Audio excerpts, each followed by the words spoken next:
Você já teve a sensação de estar fora do seu corpo? Agora tem um tratado. Então o professor Waldo e toda a equipe saía distribuindo esse livro para as pessoas que tinham interesse. Bibliotecas, universidades, pessoas ganharam, para ver quem é que está com a senha de vir formar esse grupo.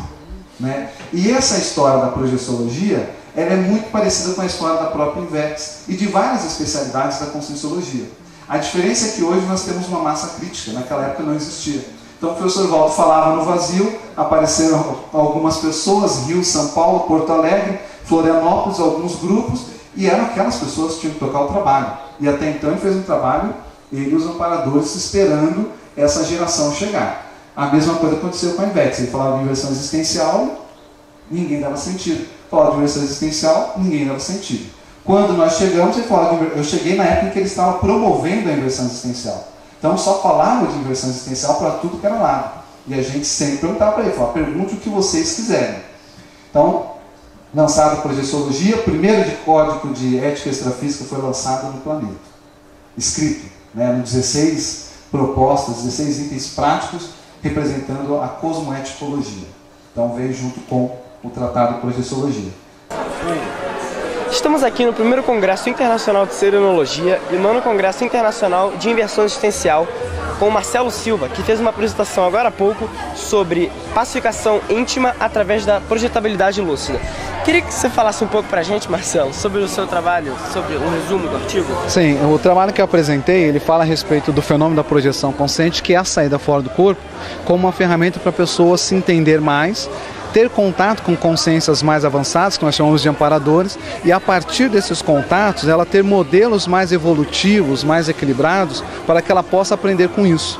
E à medida que a pessoa sai do corpo, e ela tendo maior autoconfiança nessas experiências, ela quebra uma série de mitos, como por exemplo, de que a morte é o fim, de que a consciência ela morre junto com o corpo físico. Ela começa a identificar que existe muito mais consciências dentro desse processo evolutivo, caminhando conosco e que precisam de assistência.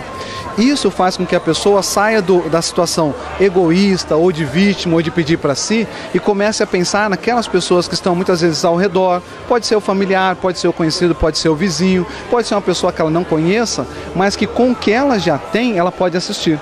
Então, dessa forma, a pessoa ela se torna uma pessoa mais segura, ela se torna uma pessoa mais equilibrada, ela estabelece em si um estado de pacificação íntima maior, e ela acaba se tornando uma espécie de um fulcro, que em conscienciologia nós chamamos de epicentro consciencial. Ou seja, é uma pessoa que atrai outras pessoas que precisam de assistência. À medida que ela vai assistir essas pessoas, ela também aprende muito com o que ela vai, com os problemas das pessoas em geral. Então é uma pessoa que acaba usando da forma de assistir, uma forma de auto-evoluir também. Então, muito obrigado, Marcelo. Você percebe os anos passarem apenas quando olha o envelhecimento do outro. E às vezes é isso, né? A gente não se vê envelhecendo, só que a gente olha o outro. Aí fala, nossa, principalmente mulher, né? Fala, nossa, olha, aquela já tá com a ruguinha, né? Tá, só que a gente não tem, né? Então, assim, sempre o envelhecimento, quem tá envelhecendo é o outro, né? Então, vamos, assim, desde já começar a pensar nisso, tá? O Estatuto do Idoso, ele foi criado em 2003, que estabeleceu os 60 anos como idoso. Então, por isso que ele, né, assim, ele não se baseia nos 60 anos, tá? Classificação do idoso, o jovem. Então, assim, nós temos idoso jovem, 60 a 74 anos, maduro ou velho, 75 a 84, que a partir de 80 anos já entra na fase da quarta idade, e o muito velho, a maior assim, acima de 85 anos, tá? Então é importante a gente saber um pouquinho disso, porque com essa realidade do envelhecimento, às vezes até as pessoas chegam para mim e falam, ah, meu pai tem 65 anos. Eu falo, nossa, ele é jovem. Como assim, ele é jovem? Ele já é idoso. Não, mas é que dentro dessa classificação, e pensando numa vida longa, 65 anos é jovem, né? Cris Ribeiro apresentou esta manhã o trabalho Otimizações para o Jovem para ter uma longevidade produtiva. Mas esse trabalho já vinha sendo realizado por você nas suas pesquisas pessoais, né? Isso. E ele culminou com o congresso e a apresentação hoje, que foi muito boa, por sinal. Poderia falar um pouquinho sobre o seu trabalho, Cris? Sim. Bom, então eu estudo, né, a gerontologia, e aí a partir desse estudo, que aí tem a ver com a minha profissão, eu comecei a pensar assim, tá, se eu sou jovem, estudo essa questão do envelhecimento, como que é isso na prática, né? Então, como que eu, sendo jovem, posso me preparar aí para a velhice? E aí foi nessas reflexões é que eu comecei a me deparar com alguns desafios.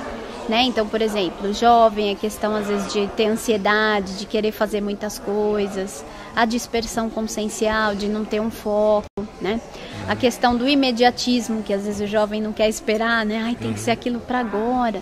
Então, atitudes que, assim, pensando numa longevidade produtiva, que é o quê? Uma velhice saudável, né? Que a gente viva aí 80, 90 anos bem, tem que começar desde já, né? Então, com algumas atitudes saudáveis. Sem dúvida é muito importante. Agora eu queria que você falasse um pouquinho também do teu trabalho na sociedade como um todo, com a fisioterapia, né? Isso. Gerontológica, como se chama isso? É isso mesmo, é a fisioterapia gerontológica. Então a ideia, assim, é estar fazendo uma fisioterapia no idoso, né? Essa área ainda é nova, né? E não focando só a questão do idoso enquanto da doença que ele tem, né? Então, assim, é até uma ideia de tá vendo o idoso como um todo, que é a proposta da gerontologia, e que eu acho que isso é bem aliado aí com a conscienciologia, porque com a gerontologia eu consigo falar para as pessoas terem a visão do todo do idoso, que também engloba, assim, o que ele gosta de fazer. Ele é mais ou menos assim, uma forma que eu encontrei de falar para vê-lo de forma assistencial, entendeu? Assim, como a gente pode ver o idoso como sujeito e não objeto de doenças, né? Porque muitas vezes a gente olha o idoso, né? As pessoas, aí ó, tem tantos anos, já tá doente, mas e aí a consciência? Né? Eu não falo esse termo, mas assim, o termo sujeito, quando a gente fala, o sujeito tem tantos anos, é um pouco assim, tentar mencionar essa questão da consciência, né? Então, quem foi, qual a história de vida, não ter assim, não ver o idoso nem como vítima, e nem como ranzinza, né? Porque às vezes, assim, dependendo da história de vida da pessoa, ela teve experiências com idosos, bonzinhos ou que foram mais amáveis, e outros não. Outros, às vezes, assim, a gente fala, trabalho com idoso, e idoso é ranzinza, né? Mas a gente não pode generalizar, né? Então, assim, para ver, assim, né, o idoso como consciência. Então, a ideia é estar fazendo isso, foi até o título do meu mestrado, né? E a ideia agora a gente está tentando publicar um livro, né, dessa parte, assim, dessa abordagem, né, para ampliar um pouco. Muito bom. E você tem um blog, né, especializado nessa área também. Isso. Então você poderia passar o blog para os visitantes do nosso blog? Bom, o blog ele chama Fisioterapia Gerontológica, né? Então a ideia do blog é assim, até isso que eu falo, né? Assim, se você conseguir conciliar a sua área profissional com as coisas que você pesquisa, então aí da conscienciologia, isso é muito legal, né? Porque você otimiza.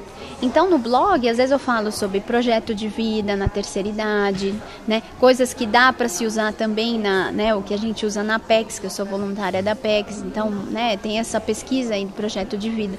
Então o blog, ele, né? Chama Fisioterapia Gerontológica e tá aberto, assim, se alguém tiver alguma dúvida, se quiser mandar, às vezes, alguma até sugestão, Cris, queria que você visse, falasse de mais algum assunto, eu estou à disposição lá para ajudar. Tá bom. O endereço é fisioterapia? Isso, é fisiogerontologica.blogspot.com. Mas pode entrar lá no Google, coloca fisioterapia gerontológica, blog, que já acessa. Isso, para os visitantes do blog da livraria é só tirar a primeira parte, né? Isso. Que também, como é um blog da Google, isso. O resto é o mesmo, blogspot.com. Isso. Então tá ótimo. Parabéns pelo trabalho, por todo esse trabalho na sociedade como um todo, né? Para todas as pessoas. E ela tem de Foz do Iguaçu, né, Cris? Você não pode nem deixar o seu contato em Foz, para quem de Foz esteja nos vendo, saber qual o contato que possa ter você aí nos serviços. O celular, né, se precisar, né, é o 45 9105 3018, mas assim, eu dou palestras, então dependendo do local, a pessoa, né, a gente conversa, né, se for viável, eu posso ir lá dar uma palestra, falar sobre isso. Agradeço pela oportunidade de estar falando sobre esse assunto. Muito bom, nós que agradecemos, porque isso é uma matéria muito legal e muito útil, né? Todos nós vamos ser idosos amanhã, então é bom a gente saber como devemos fazer para ter uma idade, uma faixa etária avançada, sadia, né? Isso mesmo. Obrigado, Cris. Você se lembra de tua projeção? Ele tem várias. Conta aí uma outra que você se lembra. Tá, deixa eu pensar. Ah, lembrei. A mais interessante que eu tive, que essa eu tenho certeza que eu estava projetado. Eu fui para Teresópolis, um tempo depois que teve a tsunami lá em Teresópolis. Eu e mais um grupo de pessoas, a gente foi para lá. Mas assim, tava tudo restaurado, tava tudo bonito já, mas a energia não tava tão boa. O tempo estava mais ou menos escuro, assim, e a gente foi para lá mesmo para ver essa energia, como é que tava. A entrada do condomínio de Teresópolis, aí você desce uma rampa, aí em frente a essa rampa tem um círculo, que tem gramas, e na frente desse círculo tem uma sede. Eu tava mais ou menos nessa região. Aí assim, eu olhei para uma parte da sede e eu vi meio que algum ser, não que eu vi, mas eu senti um ser do mal ali. Algum ser estranho. Assediador? Eu não sei se era assediador, eu achava que era. Eu acho que parecia um ser estranho. E assim, eu achei muito interessante porque quando eu acordei, a minha mãe disse que também estava lá. No mesmo dia, no mesmo condomínio, só que em outra parte do condomínio. E aconteceu alguma coisa com esse condomínio? Ele foi destruído pela tsunami. De Teresópolis, que